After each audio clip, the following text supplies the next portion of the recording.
After a thrilling season of racing, it was time for the Motul Honda Cup finale at Bruce McLaren Motorsport Park in Taupo.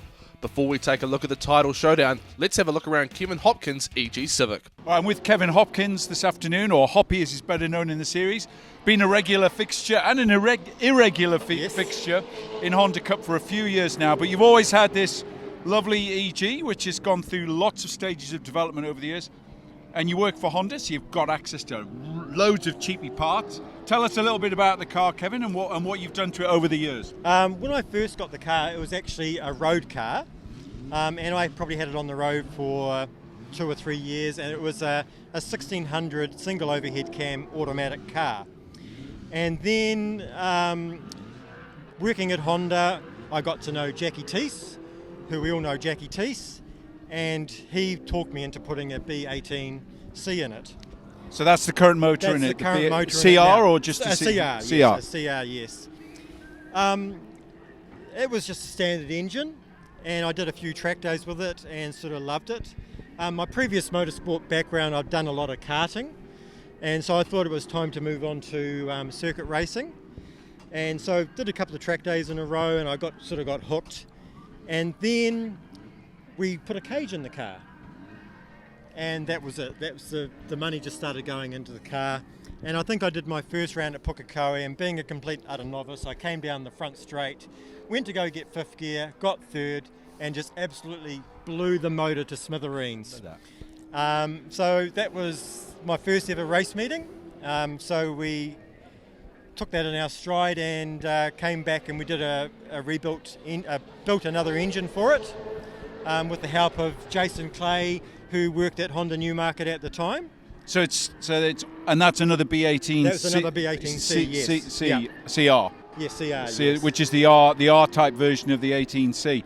So outside of the engine, you've done the gearbox internals. Yes. And what else? What else on the drivetrain?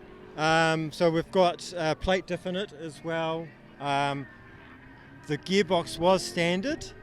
Then we went to a gear set. And then for this season as well, I've changed to another gear set to give me a 1-to-1 fifth gear, which I always found when I was going into fifth it was dying.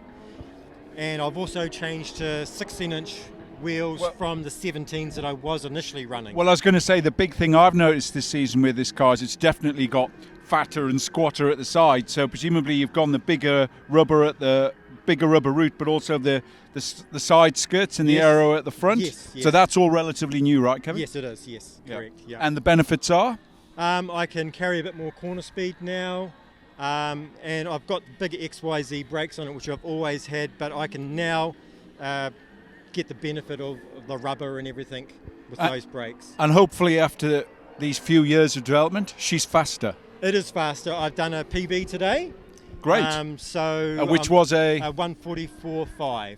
So I think my previous fastest time around here was a high 145.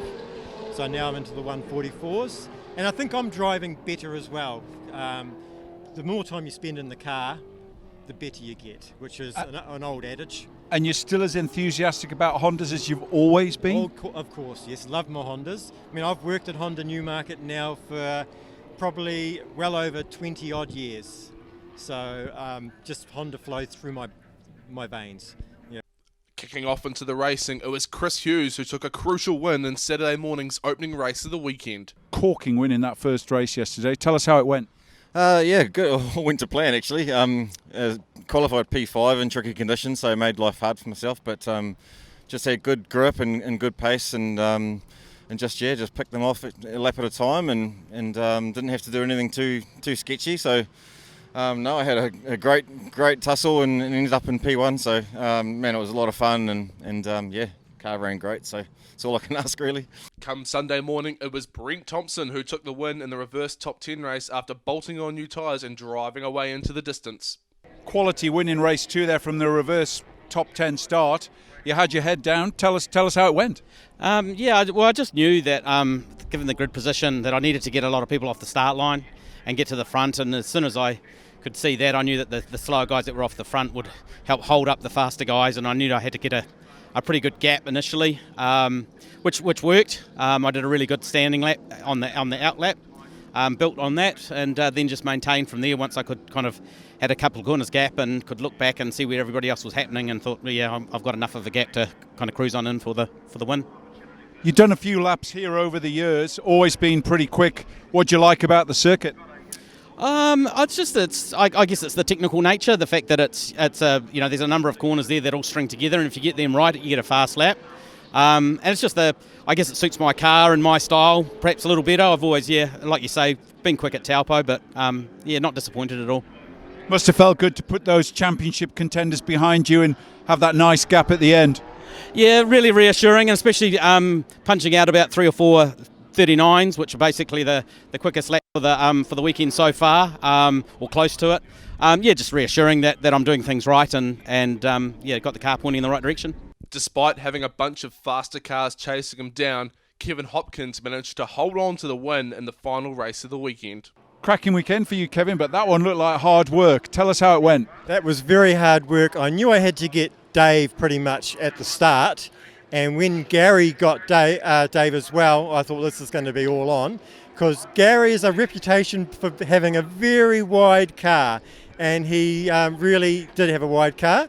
I tried 5 or 6 times to get him. At one stage, went into turn 5. I really tried hard under brakes.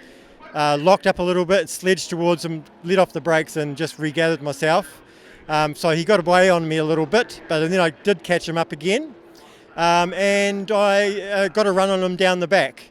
And just, that was that. He was running out of brakes towards the end as well, and his tyres were going, my tyres were going, so we were fighting it. Yeah. Plain sailing after you got past him? Yes, it was. Yeah, I could run my own lines and everything then, and I was just looking in the mirror for the faster cars coming through, and they weren't coming. So I was going, I'm going to get this, and it worked out. So I was happy. Well done. Thank you very much. Turning towards the championship, it was Chris Hughes who edged out Greg Spark to take his first ever Motul Honda Cup title. This time we're sitting with you as 2021 Motul Honda Cup champion. It's been a corker of a weekend for you and a solid championship campaign. Pick out some highlights for us. Oh, God, I guess the race wins I've had. I think it's been about 4 over the season, and littered between all the DNFs. I think that's what's kept me in touch and got me to the end essentially. So, but man, the last 2 rounds have both been really strong rounds, and so I've come home strong, and it's been a massive amount of fun all the way through. So. And crossing the line, did you know you'd done it? So once I was ahead of Greg, I was just kind of managing the tyres and managing the lap times a little bit, and not too worried about what was going on in front. So I knew that he had to be well ahead of me and picking up big points at the front. So with him behind me, I could relax a little bit, but yeah, you still got to keep concentrating as well. Yeah. So what now for the champion? I'll be back next season. I've got the car at a good point now where there's no money left to spend on the thing. I can't make it go any faster, so just tidy it all up a bit and come back for another nudge next year. And if I have half as much fun as I did this year, then it'll be a great result. So. Over in the N1 class, HINE was the one with the most points after all the racing had been completed. With HINE. Shane, long time in the Honda Cup. Fierce competitor, loyal supporter of the class, and you're the 2021 N1 champion. Tell us how that feels. It feels pretty good. It's been a long time coming. Sort of been second, third, and off the podium last year with COVID, obviously. So it feels pretty good to be win another championship in Honda Cup. So and this was a new car for this season, right? Halfway through last season, due to an unfortunate incident with the old car. So.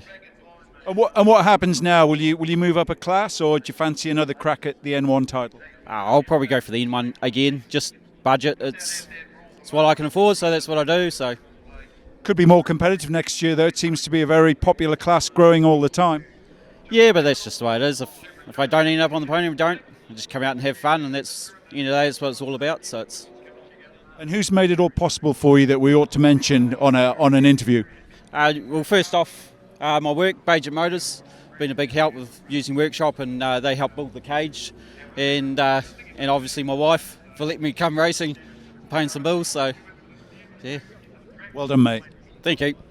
That concludes the Motul Honda Cup for the 2020-21 season. We now look forward to another great series starting later this year.